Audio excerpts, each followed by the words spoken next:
Hello friend, स्वागत है आपका अपने यूट्यूब चैनल इंजीनियर्स पॉइंट में। दोस्तों, आज हम इस वीडियो के अंदर RSM SSB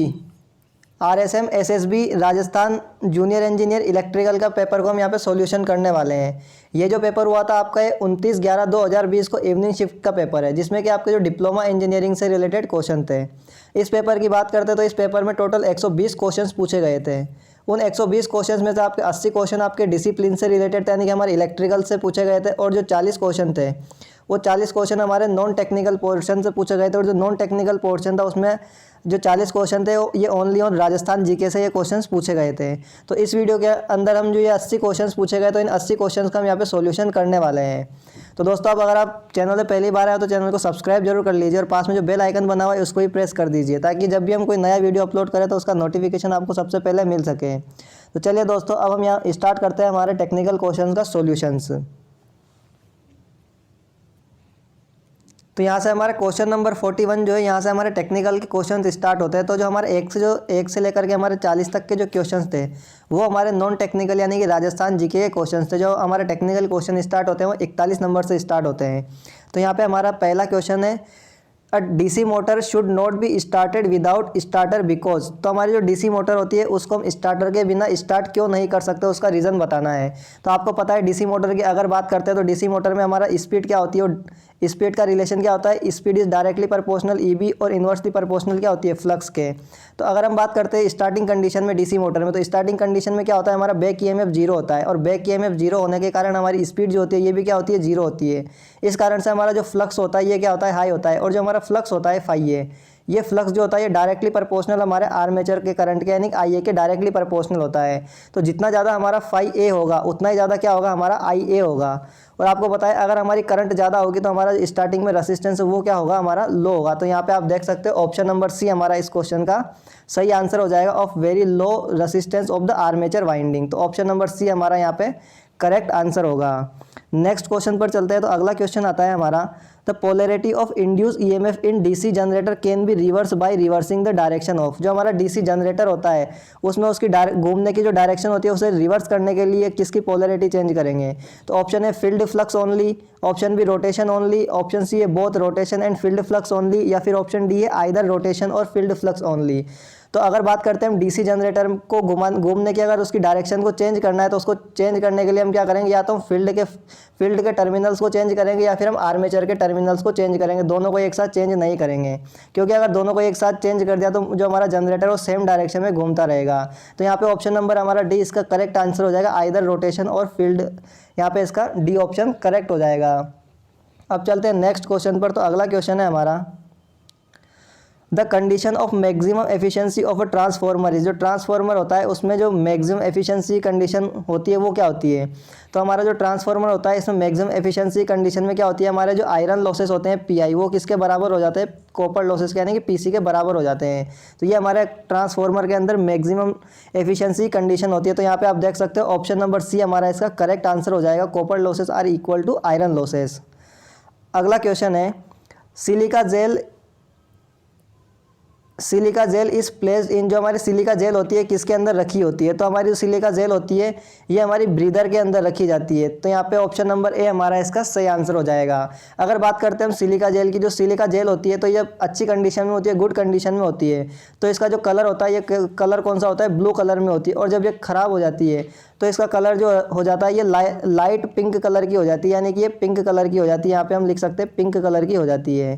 तो यहाँ पे हमारा जो क्वेश्चन नंबर 44 था इसका सही आंसर क्या हो जाएगा, ब्रीदन। यहाँ पे इसका करेक्ट ऑप्शन हो जाएगा। अब चलते हैं नेक्स्ट क्वेश्चन पर। तो अगला क्वेश्चन है हमारा क्वेश्चन नंबर 45। क्वेश्चन नंबर 45 है, in a single phase transformer the primary and induced secondary voltage vector are. जो हमारा जो सिंगल फेज ट्रांसफॉर्मर होता है उसमें प्राइमरी और इंड्यूस सेकेंडरी वोल्टेज है उसके बीच में कितने यहाँ पे एंगल होता है। तो यहाँ पे बात करते हैं तो ये हमारा क्या होता है, यहाँ पे फ्लक्स फाई होता है। और यहाँ पे क्या होता है हमारा, इस डायरेक्शन में क्या होता है हमारा, यहाँ पे हम कह सकते हैं जो प्राइमरी का जो वोल्टेज है ये V1 होता है, और यहाँ पे क्या प्राइमरी का इंड्यूस ईएमएफ E1 होता है, और इसके अपोजिट डायरेक्शन में क्या होता है, सेकेंडरी में इंड्यूस ईएमएफ E2 होता है। तो यहाँ पे आप देख सकते हो दोनों में कितने डिग्री का फेज डिफरेंस, 180 डिग्री अपार्ट। तो यहाँ पे हमारा क्या हो जाएगा, ऑप्शन नंबर ए हमारा इसका करेक्ट आंसर हो जाएगा। अब चलते हैं हम नेक्स्ट क्वेश्चन पे। तो हमारा अगला क्वेश्चन आता है क्वेश्चन नंबर 46। क्वेश्चन नंबर 46 है, for an induction motor the power factor is, जो हमारी इंडक्शन मोटर होती है उसका नॉर्मली पावर फैक्टर कितना होता है? Very high, option be very low, unity या जीरो। तो अगर बात करते हैं हम इंडक्शन मोटर की, तो इंडक्शन मोटर का जो नॉर्मली हमारा पावर फैक्टर होता है ये हमारा 0.7 से लेकर के 0.8 के बीच, 0.8 लेगिंग, ये हमारा नॉर्मली इंडक्शन मोटर का पावर फैक्टर होता है। तो यहाँ पे आप ऑप्शन ए देखिए वेरी हाई, तो यहाँ पे हाई तो नहीं होता है। ऑप्शन बी वेरी लो, ये हो सकता है। यूनिटी भी हमारा नहीं होता है, जीरो भी नहीं होता है। तो ये हमारा एक ही ऑप्शन बचता है वेरी लो। तो ऑप्शन नंबर बी हमारा इसका करेक्ट आंसर हो जाएगा। तो यहाँ पे हमारा जो इंडक्शन मोटर का पावर फैक्टर हो जाएगा वो क्या हो जाएगा? वेरी लो हो जाएगा। अब चलते हैं नेक्स्ट ऑप्शन पे। तो अगला क्वेश्चन है हमारा, in an induction motor rotor slot are skewed, the advantage of skewing is, जो हमारा इंडक्शन मोटर होती है उसमें रोटर के जो स्लॉट्स होते हैं वो हम स्क्यू बनाते हैं, तो उसका एडवांटेज क्या होता है? तो जो हमारे रोटर के जो स्लॉट्स होते हैं उन्हें स्क्यू बनाने का जो एडवांटेज होता है, तो उससे क्या होती है कि हमारा जो मैग्नेटिक लॉकिंग होती है वो क्या हो जाती है? हमारी एवॉइड हो जाती है। तो यहाँ पे ऑप्शन नंबर सी हो जाएगा हमारा, to avoid locking of motor and reducing the noise. तो हम नॉइज को और लॉकिंग को यहाँ पे अवॉइड करने के लिए क्या करते हैं, जो रोटर के स्लॉट्स होते हैं उन्हें हम स्क्यू बना देते हैं, और इसी को हम क्या कहते हैं? इसी को हम क्या कहते हैं? कोगिंग कहते हैं। तो कोगिंग को कम करने के लिए हम क्या करते हैं? इंडक्शन मोटर में जो रोटर के स्लॉट्स होते हैं उन्हें हम स्क्यू बनाते हैं, स्क्यू काट देते हैं। उसी प्रकार यहाँ पे इंडक्शन मोटर के अंदर एक प्रॉब्लम और होती है जिसे हम क्या कहते हैं? क्रॉलिंग कहते हैं। और क्रॉलिंग की प्रॉब्लम को सोल्व करने के लिए हम क्या करते हैं? इंडक्शन मोटर को लो लोड पर स्टार्ट किया जाता है। अब चलते हैं नेक्स्ट क्वेश्चन पर। तो अगला क्वेश्चन है, the starting current of a 3 phase induction motor is 5 times the rated current while the rated slip is 4%। The ratio of starting torque to full load torque. तो यहाँ पे हमको क्या बताना है?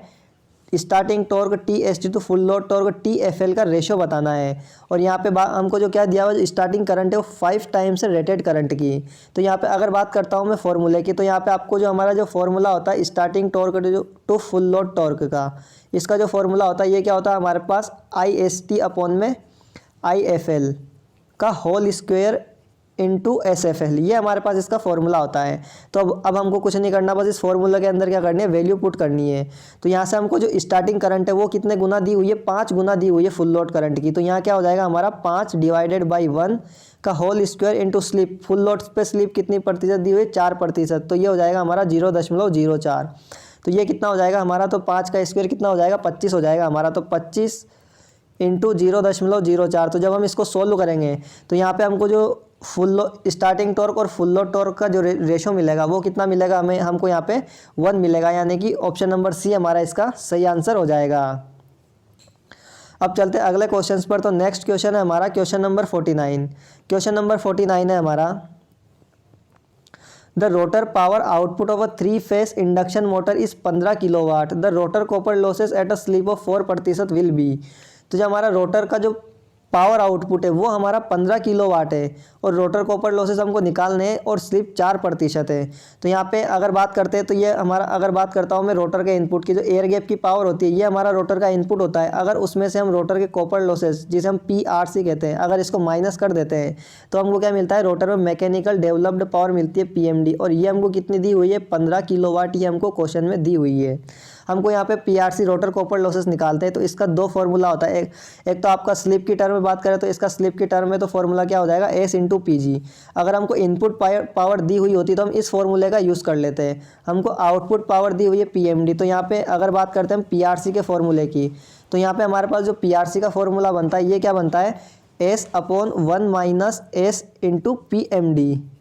ये हम इस फॉर्मूले का हम यहाँ पे यूज़ करेंगे। तो इस फॉर्मूले के हम वैल्यू को पुटअप करते हैं। तो यहाँ पे जब हम इसमें वैल्यू पुटअप करेंगे तो यहाँ पे हमको स्लिप कितनी दी हुई है? स्लिप दी है 4%। तो यहाँ पे हम पुट करेंगे तो 0.04 अपॉन 1 माइनस 0.04 इंटू 15 किलोवाट। तो यहाँ पे 15 इंटू किलो, यहाँ पे यानी कि 3 जीरो लगा देंगे। तो जब हम इसको सोल्व करेंगे तो यहाँ पे हमको जो रोटर में कॉपर लॉसेस जो PRC निकल के आएंगे हमारे पास रोटर के कॉपर लॉसेस, तो ये हमको वाट में मिलेंगे। और ये कितने मिल जाएंगे जब हम इसको सॉल्व करेंगे? तो ये हमको मिल जाएंगे यहाँ पे 625 वाट, हमको यहाँ पे रोटर के कॉपर लॉसेस मिल जाएंगे। तो ऑप्शन नंबर सी हमारा इसका सही आंसर हो जाएगा। नेक्स्ट क्वेश्चन पर चलते हैं। तो अगला क्वेश्चन है क्वेश्चन नंबर 50 है हमारा, in a thermal power plant economiser is used to heat. जो हमारा थर्मल पावर प्लांट होता है उसमें इकोनोमाइजर जो होता है वो किसको गर्म करने के लिए यूज़ किया जाता है, यानी कि किसको हीट करने के लिए यूज़ किया जाता है। तो ये हमारा यूज़ किया जाता है फीड वाटर को हीट करने के लिए, यानी कि गर्म करने के लिए। तो ऑप्शन नंबर सी हमारा यहाँ पे इसका सही आंसर होगा। अगले क्वेश्चन पर चलते हैं। तो अगला क्वेश्चन है, in a power plant the speed of turbine is controlled by. जो हमारा पावर प्लांट होता है उसमें टरबाइन की स्पीड होती है वो किसके द्वारा कंट्रोल की जाती है। तो जो टरबाइन की स्पीड होती है वो हमारी गवर्नर के द्वारा कंट्रोल की जाती है। तो ऑप्शन नंबर बी हमारा इसका क्वेश्चन नंबर 51 का सही आंसर होगा। नेक्स्ट क्वेश्चन पर चलते हैं। अगला क्वेश्चन है, conductors which connect the consumers terminal to distribution line is known as. जो हमारे कंडक्टर्स होते हैं जो कंज्यूमर के टर्मिनल को और डिस्ट्रीब्यूशन लाइन को कनेक्ट करते हैं उन्हें क्या कहते हैं। तो जो हमारे कंज्यूमर के टर्मिनल होते हैं और जो डिस्ट्रीब्यूशन लाइन होती है उन वायर्स को जो कनेक्ट करता है दोनों को, उन वायर्स को हम क्या कहते हैं, तो उन्हें हम कहते हैं सर्विसमैन्स। तो ऑप्शन नंबर डी हमारा यहाँ पे सही आंसर हो जाएगा। अब बात करते हैं हम यहाँ पे फीडर। तो हमारे फीडर क्या होते हैं, तो फीडर की बात करता हूँ मैं। तो हमारे जो ये मान लिया हमने ये कोई हमारा सब स्टेशन है, तो जो सब स्टेशन से जो वायर्स निकलते हैं इन्हें हम क्या कहते हैं, फीडर्स कहते हैं। और जो फीडर होते हैं ये किसको, ये जो हमारे फीडर्स होते हैं ये फीडर जो हम क्या करते हैं, इसको हम इसकी करंट कैरिंग कैपेसिटी के अकॉर्डिंग डिज़ाइन करते हैं। और ये फीडर हमेशा हमारे 3 फेस होते हैं। अब बात करते हैं हम यहाँ पे डिस्ट्रीब्यूटर। तो हमारे डिस्ट्रीब्यूटर क्या होते हैं, तो जो हमारे सर्विसमैन्स होता है, जो सर्विसमैन्स होता है और जो हमारे फीडर्स होते हैं, इन दोनों वायर्स को जो कनेक्ट करने के लिए जिस सिस्टम का यूज़ करते हैं तो उसे हम क्या कहते हैं, डिस्ट्रीब्यूटर कहते हैं। और जो डिस्ट्रीब्यूटर होता है हमारा, ये हमारा सिंगल फेज भी हो सकते हैं और ये हमारे 3 फेज भी हो सकते हैं, दोनों ही हो सकते हैं। और इन्हें जो डिज़ाइन किया जाता है तो इन्हें वोल्टेज ड्रॉप के अकॉर्डिंग इन्हें डिज़ाइन किया जाता है। तो यहाँ पे हमारा जो क्वेश्चन पूछा गया था, क्वेश्चन क्या पूछा गया था कि हमारे जो कंज्यूमर के टर्मिनल है और डिस्ट्रीब्यूटर है उन्हें कनेक्ट करने वाले वायर को क्या कहते हैं, सर्विसमैन्स कहते हैं। तो ऑप्शन नंबर डी हमारा यहाँ पे करेक्ट आंसर होगा। अगले क्वेश्चन पर चलते हैं। तो अगला क्वेश्चन है हमारा, transmission line insulator are made up of. तो जो हमारी ट्रांसमिशन लाइन होती है उसमें इंसुलेटर जो होते हैं वो किसके बनाए जाते हैं, तो ये हमारे बनाए जाते हैं पोर्सलिन के बनाए जाते हैं। तो ऑप्शन नंबर ए हमारा इसका करेक्ट आंसर होगा। और अगर बात करते हैं पोर्सलिन की भी, तो पोर्सलिन जो होता है ये हमारा 3 मटेरियल से मिलकर बना होता है। एक होता है हमारा क्वार्ट्स, एक होता है हमारा फ्लस्पर और एक होता है हमारा यहाँ पे केलेलिन। तो ये हमारे तीन मटेरियल से बना होता है। एक हमारा फ्लस्फर होता है, एक क्वार्ट्स होता है और एक केलेलिन होता है। इन तीनों मटेरियल से हमारा मिलके क्या बनता है, पोर्सलिन बनता है, जिसका उपयोग कहाँ किया जाता है, ट्रांसमिशन लाइन के इंसुलेटर के रूप में किया जाता है। अगले क्वेश्चन पर चलते हैं। तो नेक्स्ट क्वेश्चन है, a circuit is disconnected by isolator when. जो हमारा आइसोलेटर होता है वो सर्किट को कब डिसकनेक्ट करता है। तो जो हम अगर आइसोलेटर की बात करते हैं तो आइसोलेटर जो होता है ये क्या होता है, हमारा एक ऑफ लाइन स्विच होता है। तो इसे हम ऑफलाइन स्विच भी कहते हैं। ऑफलाइन का मतलब होता है कि जब हम सर्किट में कोई करंट फ्लो नहीं कर रही उस टाइम सर्किट को डिसकनेक्ट करने के लिए जिस स्विच का यूज़ किया जाता है उसे हम आइसोलेटर कहते हैं। और ये हमारा किसके लिए यूज़ किया जाता है, ओनली और प्रोटेक्शन के लिए यूज़ किया जाता है। तो यहाँ पे हमारा आइसोलेटर का क्या काम हो जाएगा, कब यूज़ करते हैं, there is no current in the line. तो ऑप्शन नंबर डी इसका सही आंसर हो जाएगा।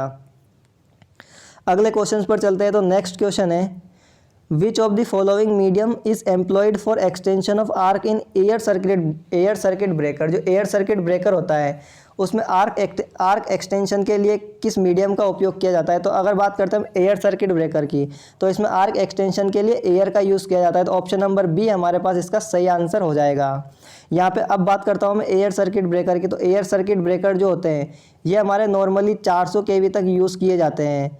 और इसका जो मेनली यूज़ किया जाता है हमारे एयर सर्किट ब्रेकर का, ये हमारे रेलवे इलेक्ट्रिफिकेशन में यूज़ किया जाता है। तो यहाँ पे हम लिख सकते हैं रेलवे इलेक्ट्रिफिकेशन में यूज़ किया जाता है। यानी कि हम इसका यूज़ कहाँ पे कर सकते हैं, ट्रैक्शन सिस्टम के अंदर किसका यूज़ करते हैं, हम यहाँ पे एयर सर्किट ब्रेकर का यूज़ करते हैं। उसके अलावा जो एयर सर्किट ब्रेकर होता है इसमें हमको करंट चॉपिंग फिनोमिना होता है वो भी हमको इसमें देखने को मिल जाता है। उसके अलावा बात करते हैं हम एयर सर्किट ब्रेकर की, तो जो इसको ऑपरेट करवाने के लिए जो टाइम होता है ये होता है इसका 50 मिलीसेकेंड जो होता है इसका ऑपरेटिंग टाइम होता है एयर सर्किट ब्रेकर का।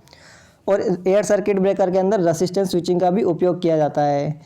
तो ये सारे पॉइंट आपको एयर सर्किट ब्रेकर से रिलेटेड याद रखने हैं, ये भी काफ़ी बार एग्जाम में पूछे जाते हैं। अब चलते हैं नेक्स्ट क्वेश्चन पे। तो अगला क्वेश्चन है क्वेश्चन नंबर 56। क्वेश्चन नंबर 56 है, bundled conductor are used for EHV transmission line primarily for reducing the.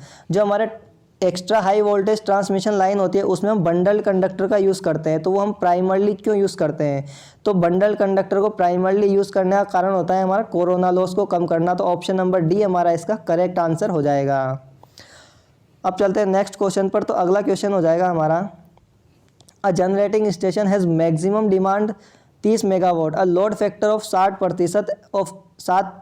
60% and a plant capacity of 50%, the reserve capacity of plant. तो हमको प्लांट की रिजर्व कैपेसिटी निकालनी है। तो यहाँ पे हमारे पास जो प्लांट की रिजर्व कैपेसिटी का जो फॉर्मूला होता है, तो हम यहाँ से लिख सकते हैं रिजर्व कैपेसिटी का जो फॉर्मूला होता है हमारे पास ये होता है हमारे पास मैक्सिमम डिमांड कोष्टक के अंदर हमारा लोड फैक्टर अपॉन में प्लांट कैपेसिटी फैक्टर -1, ये हमारे पास इसका डायरेक्ट फॉर्मूला होता है। बस हमको इसमें वैल्यू पुट करनी है। तो यहाँ पे हमको मैक्सिमम डिमांड जो दी गई है वो कितनी दी गई है? 30 मेगावाट। लोड फैक्टर कितना है हमारा? 60%। और जो पीसीएफ हमारा होता है प्लांट कैपेसिटी फैक्टर, ये हमको कितना दिया हुआ है? प्लांट कैपेसिटी फैक्टर ये हमको 50% दिया हुआ है, -1।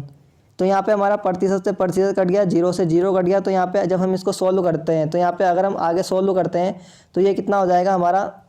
ये हो जाएगा 30 और 6/5। तो 6/5 -1 है, 6/5 -1 करेंगे। तो यहाँ पे हम 6/5 करेंगे तो ये कितना हो जाएगा हमारा? तो ये हो जाएगा हमारा 1.2 -1। तो यहाँ पे ये कितना हो जाएगा हमारे पास? 0.2, यानी कि 30 × 0.2। तो ये कितना हो जाएगा हमारा? 6 दूनी 3 दूनी 6, यानी कि ये कितना हो जाएगा हमारे पास? 6 मेगावाट। तो यहाँ पे हमारे पास जो रिजर्व कैपेसिटी निकल के आएगी प्लांट की वो कितनी आ जाएगी हमारे पास? 6 मेगावाट। तो यहाँ पे देख सकते हो ऑप्शन नंबर सी हमारा इसका करेक्ट आंसर हो जाएगा। अब चलते हैं अगले क्वेश्चन पर। तो अगला क्वेश्चन है क्वेश्चन नंबर 58। क्वेश्चन नंबर 58 है, the daily energy produce in a thermal power plant is 720 megawatt hour at a load factor of 0.6, what is the maximum demand the station. तो यहाँ से हमको मैक्सिमम डिमांड निकालनी है और जो हमारा पावर स्टेशन है उसका हमको डेली एनर्जी दिया हुआ है, यानी कि एवरेज लोड दिया हुआ है 720 मेगावाट हावर और लोड फैक्टर दिया हुआ है 0.6। तो यहाँ पे हमारे पास जो नॉर्मल फार्मूला होता है लोड फैक्टर का, जो लोड फैक्टर का हमारे पास फार्मूला होता है ये क्या होता है हमारे पास? एवरेज लोड अपॉन में मैक्सिमम डिमांड, ये हमारे पास इसका फार्मूला होता है। तो यहाँ से हमको मैक्सिमम डिमांड निकालनी है। तो जो मैक्सिमम डिमांड है वो क्या हो जाएगा हमारा? Average load upon load factor. तो बस हमको ये जो फॉर्मूला है इसके अंदर हमको वैल्यू पुट करनी है। तो यहाँ पे हम वैल्यू पुट करते हैं तो हमारा जो एवरेज लोड है वो कितना दिया हुआ है हमको? तो ये दिया हुआ है 720 मेगावाट हावर। और यहाँ पे जो मेगावाट हावर दिया हुआ है डेली एनर्जी कंजप्शन दिया हुआ है। तो इसको डिवाइड किससे कर देंगे? 24 से भी डिवाइड कर देंगे, क्योंकि एक दिन के अंदर 24 घंटे होते हैं। और यहाँ पे हमारा क्या हो जाएगा? लोड फैक्टर कितना दिया हुआ है? 0.6 दिया हुआ है। तो जब हम इसको सोल्व करते हैं तो यहाँ पे हमको इसको सोल्व करने पे जो वैल्यू मिलेगी तो यहाँ पे ये हो जाएगा हमारा 50 मेगावाट जो है हमको ये क्या हो जाएगा? सोल्व करने पे इसकी वैल्यू मिल जाएगी। तो यहाँ पे हमारा जो मैक्सिमम डिमांड निकल के आएगी वो कितनी निकल के आएगी? 50 मेगावाट। तो यहाँ पे हमारा ऑप्शन नंबर डी यहाँ पे हमारा इसका करेक्ट आंसर हो जाएगा 50 मेगावाट।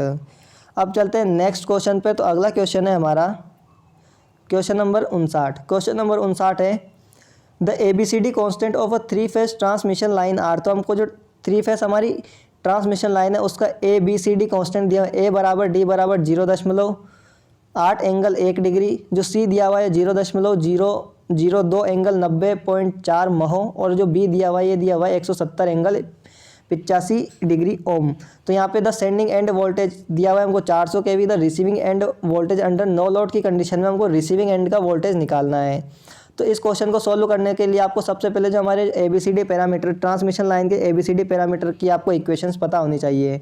तो यहाँ पे हमारे पास जो ट्रांसमिशन लाइन में अगर हम बात करते हैं ABCD के, तो ये हमारे पास क्या होता है? ये हमारे पास एक सिस्टम होता है, इसमें क्या होता है? ये सेंडिंग एंड का वोल्टेज होता है और ये सेंडिंग एंड की करंट होती है।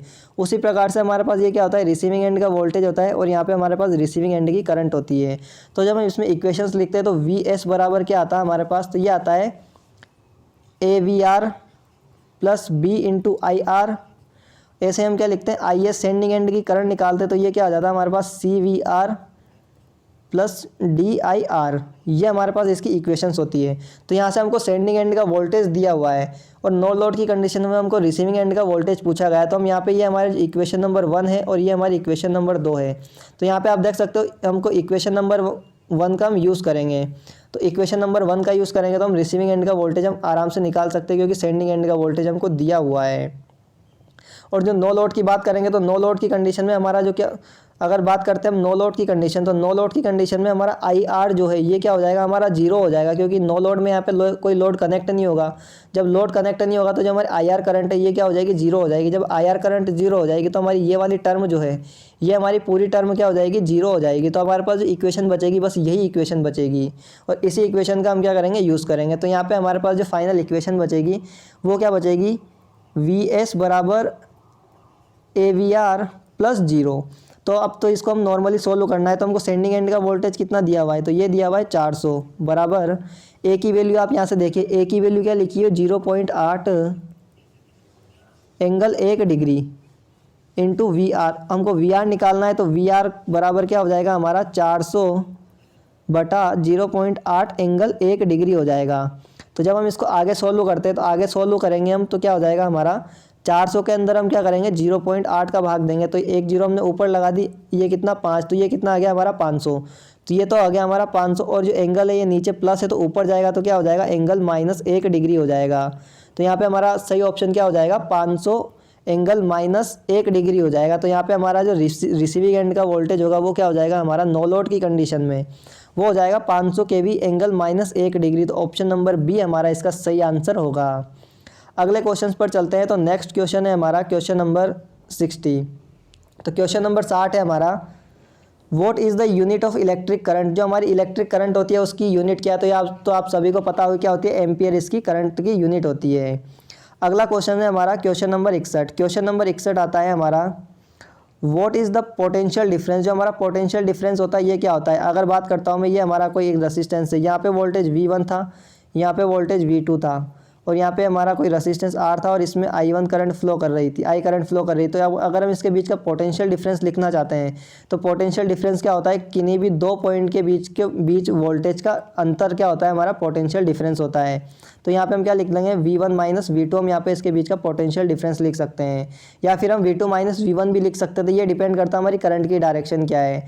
तो जो हमारा पोटेंशियल डिफरेंस होता है ये किन्हीं भी दो पॉइंट के बीच का वोल्टेज का डिफरेंस होता है।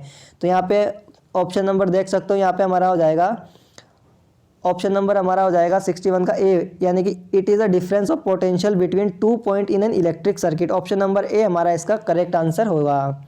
अब चलते हैं अगले क्वेश्चन पर। तो अगला क्वेश्चन है फॉर्मूला ऑफ एनर्जी। तो एनर्जी का फॉर्मूला बताना है। तो हमारे पास जो एनर्जी होती है वो क्या होती है, पावर इनटू टाइम। ये हमारे पास एनर्जी का फॉर्मूला होता है, और इसकी यूनिट क्या होती है, तो इसकी यूनिट होती है किलोवाट हावर, इसकी यूनिट होती है एनर्जी की। तो यहाँ पे आप देख सकते हो अगला जो क्वेश्चन है हमारा क्वेश्चन नंबर 63, उसमें आपसे इसी एनर्जी की यूनिट पूछी गई, तो उसका ऑप्शन भी मैंने आपको साथ में बता दिया। इसकी यूनिट क्या हो जाएगी, किलोवाट हावर हो जाएगी। तो यहाँ पे अगर फॉर्मूले की बात करते हैं एनर्जी के फॉर्मूले की, तो ऑप्शन नंबर बी हमारा इसका सही आंसर हो जाएगा, पावर इनटू टाइम।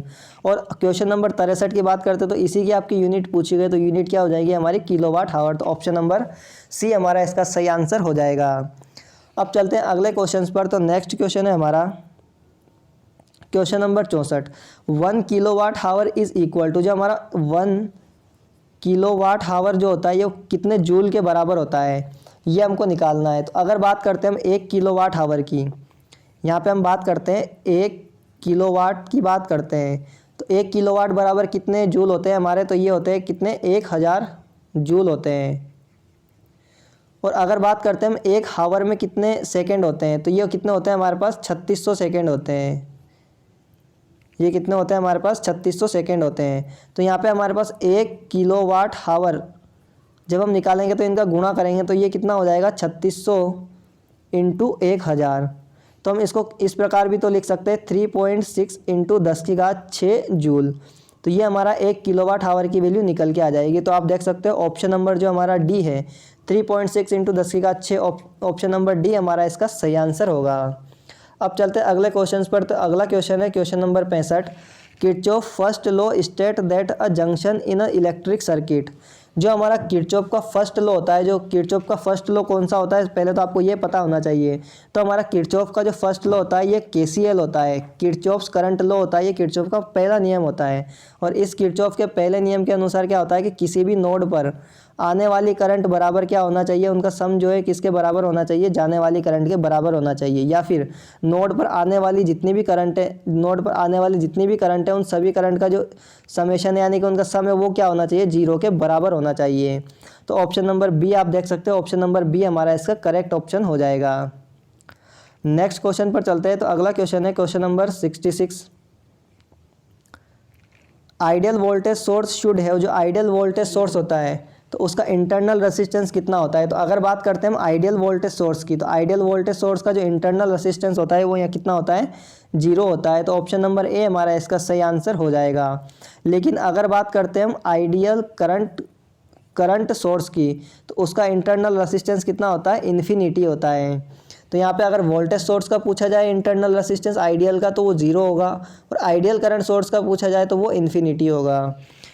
अगले क्वेश्चंस पर चलते हैं। तो नेक्स्ट क्वेश्चन है हमारा, when a source is delivering maximum power to the load the efficiency will be. तो यहाँ पे जब हमारा जो सोर्स जो है मैक्सिमम पावर डिलीवर करता है उस टाइम पे एफिशिएंसी क्या होगी। तो यहाँ से आपको मैक्सिमम पावर ट्रांसफ़र थ्योरम के अकॉर्डिंग अगर बात करते हैं तो ये हमारा जब मैक्सिमम पावर ट्रांसफ़र होती है तो उस टाइम पे हमारे सोर्स की जो एफिशिएंसी होती है वो कितनी हो जाती है, हमारी 50% हो जाती है।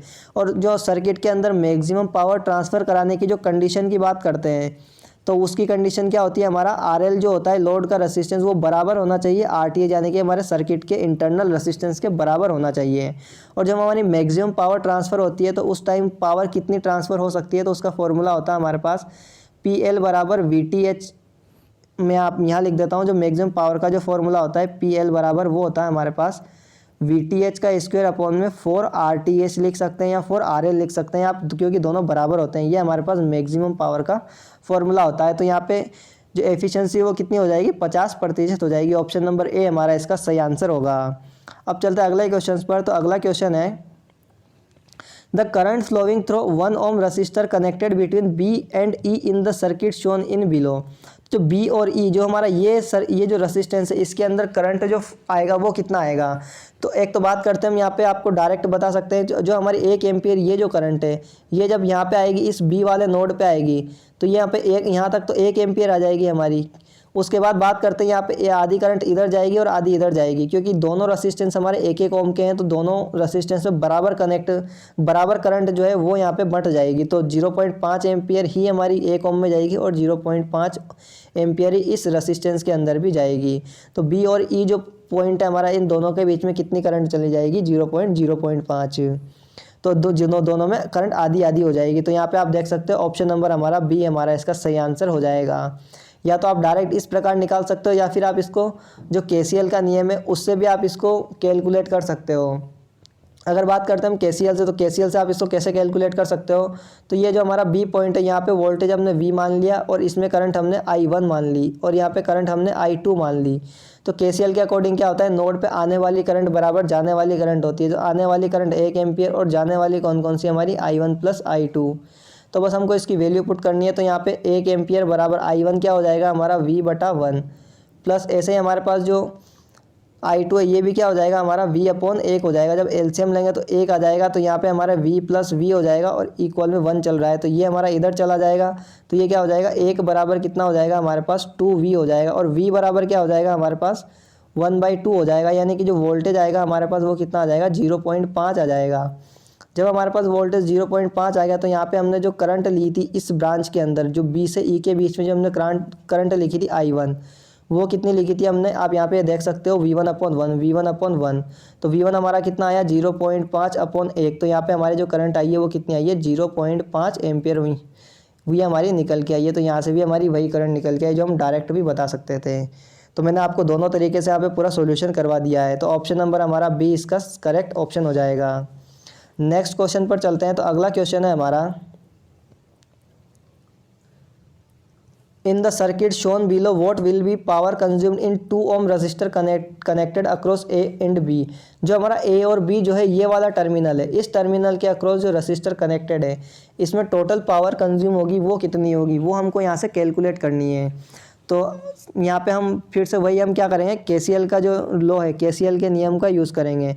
तो इस नोड पे हम वोल्टेज निकालेंगे। इस नोड की वोल्टेज निकालने के लिए हम क्या करेंगे, इसमें हम करंट मान लेंगे I1 उसके बाद यहाँ पे हमने करंट मान लिया I1, और यहाँ से हम जो करंट मानेंगे इस करंट को हमने I2 मान लिया, और यहाँ पे इससे जो करंट आएगी उसे हम I3 मान लिया।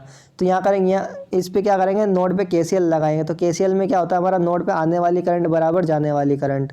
तो आने वाली करंट कौन कौन सी, I1 है, और कितनी है, I3 है, बराबर जाने वाली करंट कौन सी है, हमारी I2 है।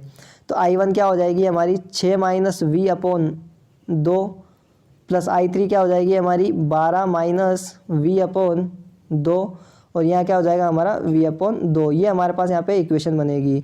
अब क्या करना है, हमको इस इक्वेशन को सोल्व करना है। सबसे पहले हम इन दोनों का एलसीएम लेंगे। तो एलसीएम लेंगे तो कितना आ जाएगा हमारे पास, एलसीएम लेंगे तो हमारे पास इसका एलसीएम आ जाएगा 2, और जब हम इसको सोल्व करेंगे तो ये कितना बनेगा हमको आगे 6 - V plus 12 - V is equal to V/2। तो ये 2 से हमारा 2 कट जाएगा, और ये हमारा V और V कितना हो जाएगा, -V 2V हो जाएगा। और जब हम इसको राइट हैंड साइड भेजेंगे तो ये कितना हो जाएगा हमारा 3V हो जाएगा, और ये 12 और 6 कितना हो जाएगा हमारा 18 हो जाएगा। तो V बराबर कितना हो जाएगा हमारा 18/3, यानी कि 6 वोल्ट हमारे पास जो वोल्टेज हमने माना था यहाँ पे B पॉइंट का, वो हमारे पास वोल्टेज निकल के आ जाएगा। तो यहाँ का हमारे पास जो वोल्टेज था वो कितना निकल के आएगा, 6 वोल्ट निकल के आ गया। तो इसमें हम करंट निकाल सकते हैं I1 क्या होती है हमारी 6/2। तो यहाँ पे क्या हो जाएगा हमारा 0 - 2। तो ये हमारे पास यहाँ पे I1 की वैल्यू कितनी आ जाएगी, 0 एम्पियर आ जाएगी। अब आपको पता है जो हमारे पास पावर का जो फॉर्मूला होता है वो क्या होता है, I²R हमारे पास फॉर्मूला होता है। यानी कि अगर हमारी करंट 0 है तो पावर क्या हो जाएगी, ये तो वैसे ही 0 हो जानी है। तो ये कितनी आ जाएगी हमारे पास 0 वाट आ जाएगी। तो ऑप्शन नंबर बी हमारा इसका सही आंसर होगा। अब चलते हैं नेक्स्ट क्वेश्चन पर। तो अगला क्वेश्चन आता है हमारा क्वेश्चन नंबर 70। क्वेश्चन नंबर 70 है, the direction of electromagnetically induce EMF is determine by. जो हमारा इलेक्ट्रोमैग्नेटिकली इंड्यूस EMF होता है उसकी डायरेक्शन किसके द्वारा फाइंड आउट की जाती है। तो इलेक्ट्रोमैग्नेटिकली इंड्यूस EMF होता है, उसकी डायरेक्शन को ज्ञात करने के लिए हम फ्लेमिंग के राइट हैंड रूल का यूज़ करते हैं। तो ऑप्शन नंबर ए हमारे पास इसका सही आंसर हो जाएगा। और अगर बात करते हैं फ्लेमिंग के राइट हैंड रूल का, तो फ्लेमिंग का जो राइट हैंड रूल है उसमें हमारी जो, अगर बात करते हैं हम यहाँ पे थंब की, जो हमारा जो थंब होता है ये किसको शो करता है, मोशन को दर्शाता है। उसके बाद यहाँ पे जो फर्स्ट फिगर होती है हमारी ये किसको दर्शाती है, ये मैग्नेटिक फील्ड लाइन को दर्शाती है। तो यहाँ पे हम लिख सकते हैं फील्ड लाइंस को दर्शाती है। और जो हमारी मिडिल फिंगर होती है ये किसको दर्शाती है, हमारी जो हमारा इंड्यूस EMF होता है ये हमको उसको शो करती है। तो यहाँ पे हमारा जो इलेक्ट्रोमैग्नेटिकली इंड्यूस EMF उसकी डायरेक्शन को ज्ञात करने के लिए किसका यूज़ करते हैं, तो फ्लेमिंग के राइट हैंड रूल का यूज़ करते हैं। अगले क्वेश्चन पर चलते हैं। तो अगला क्वेश्चन है हमारे पास, the coefficient of coupling of 2 coil is proportional to. तो हमारे पास जो 2 कॉइल होती है उसका जो कोफिशिएंट ऑफ कपलिंग होता है, यानी कि हमारे पास जो कोफिशिएंट ऑफ कपलिंग की बात करते हैं तो ये क्या होता है हमारे पास कोफिशिएंट ऑफ कपलिंग, तो इसे हम कहते हैं K। जो हमारे पास जो K होता है ये क्या होता है, M/√L1 × L2, ये हमारे पास इसका फॉर्मूला होता है। तो आप देख सकते हो ये किसके प्रोपोर्शनल है, तो K जो है वो डायरेक्टली प्रोपोर्शनल है √L1 L2 के डायरेक्टली प्रोपोर्शनल है। और यहाँ पे हमारे पास जो M जो होता है ये क्या होता है, म्यूचुअल कोफिशिएंट होता है। तो यहाँ पे हमारे पास जो K जो होता है वो डायरेक्टली प्रोपोर्शनल होता है 1/L1 L2। तो ऑप्शन नंबर देख सकते हो, ऑप्शन नंबर हमारा C हमारा इसका करेक्ट आंसर हो जाएगा। अब चलते हैं अगले क्वेश्चन पर। तो अगला क्वेश्चन आता है हमारा क्वेश्चन नंबर 32। तो यहाँ से हमारे पास क्वेश्चन नंबर 32 है, the self inductance of a solenoid of N turn is proportional. जो हमारी जो सोलेनोइड होता है तो उसका इंडक्टेंस जो होता है वो किसके डायरेक्टली प्रोपोर्शनल होता है।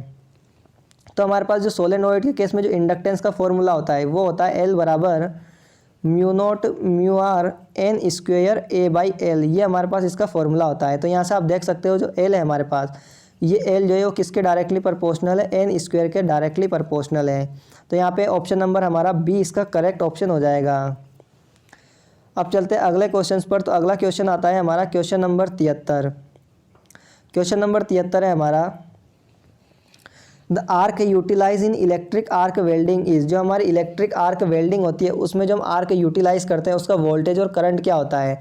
तो अगर बात करते हैं इलेक्ट्रिक आर्क वेल्डिंग की, तो इलेक्ट्रिक आर्क वेल्डिंग के हम क्या करते हैं, MG सेट का यूज़ करते हैं। जो और इसमें MG सेट का यूज़ करते हैं। जो मोटर होती है हमारी वो कौन सी होती है, यहाँ पे स्क्वायरल केज हम यहाँ पे मोटर का यूज़ करते हैं। और जनरेटर होता है ये हम डिफरेंशियल कंपाउंड जनरेटर का यूज़ करते हैं।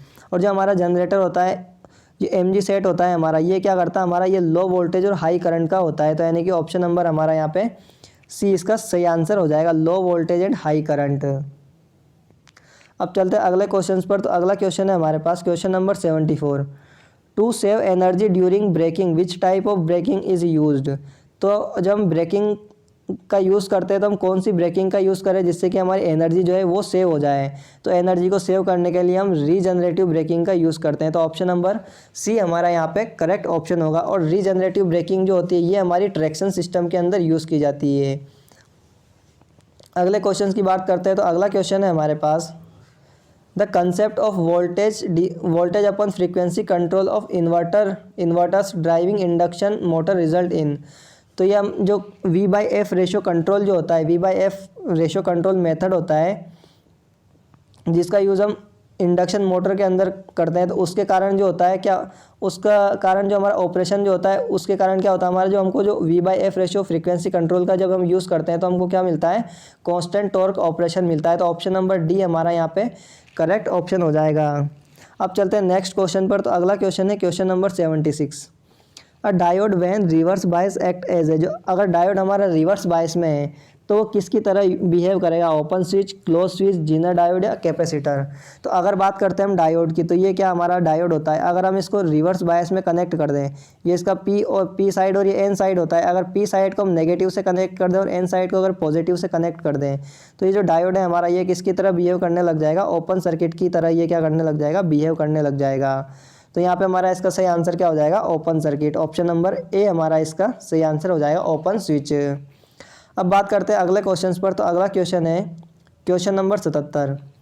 The full load copper losses and iron losses of a transformer are 6400 watt and 5000 watt respectively. The copper losses and iron losses at half load will be respectively. तो जो transformer में हमको copper losses और iron losses दिए गए हैं full load पर, वो कितने दिए गए हैं, 6400 वोट और 5000 वोट। तो हमको हाफ लोड पर कॉपर लॉसेस और आयरन लॉसेस बताने हैं।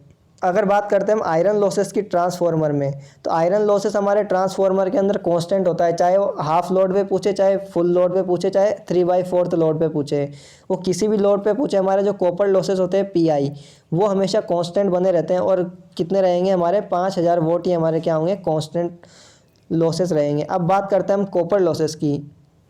तो कॉपर लॉसेस का जो फॉर्मूला होता है, वैसे तो आपको पता होगा कि ये 1/4 टाइम हो जाएगा, लेकिन 1/4 कैसे होगा, तो उसका फॉर्मूला होता है हमारे पास PC एट M लोड।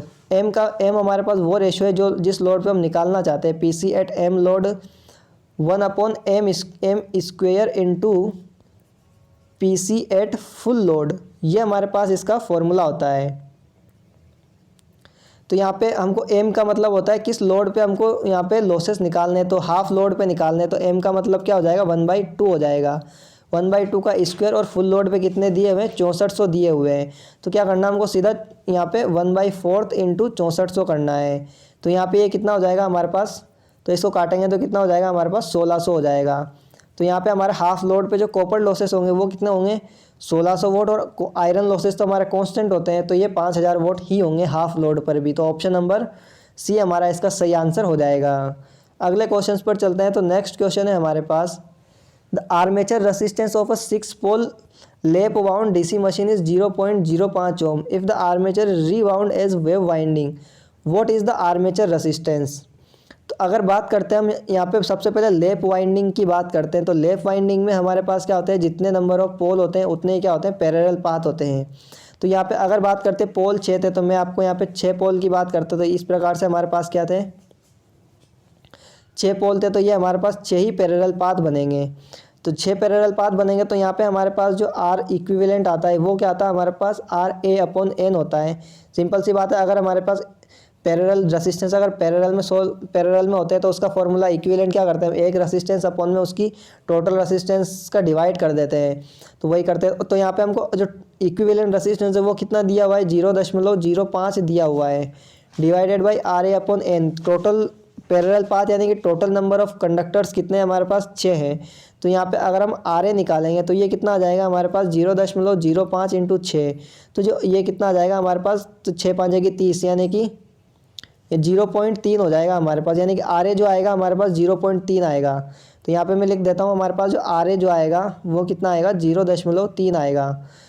ये जो हमारे पास 0.3 RA आया, ये जो रेसिस्टेंस है ये पर कंडक्टर का रेसिस्टेंस है, यानी कि एक कंडक्टर का रेसिस्टेंस है। अब हमने क्या किया, मैं यहाँ पे लिख देता हूँ पर कंडक्टर रेजिस्टेंस। ये हमारे पास एक कंडक्टर का रेसिस्टेंस आया है।